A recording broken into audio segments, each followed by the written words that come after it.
Macroscopic versus microscopic viewpoint.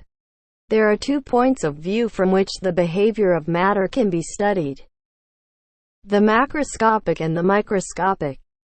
On the macroscopic approach, a certain quantity of matter is considered, without the events occurring at the molecular level being taken into account. From the microscopic point of view, matter is composed of myriads of molecules. If it is a gas, each molecule at a given instant has a certain position, velocity, and energy. For each molecule, these change very frequently as a result of collisions.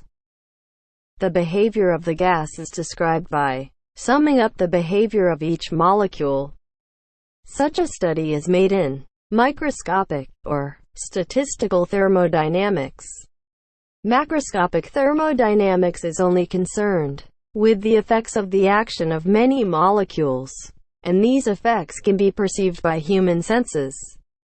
For example, the macroscopic quantity, pressure, is the average rate of change of momentum, due to all the molecular collisions made on a unit area.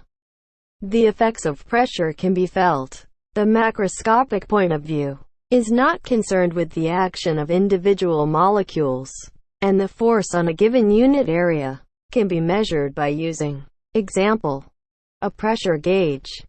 These macroscopic observations are completely independent of the assumptions regarding the nature of matter.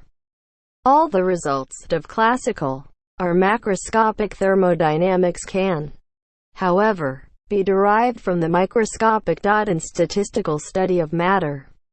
In next video we will learn about thermodynamic system and control volume.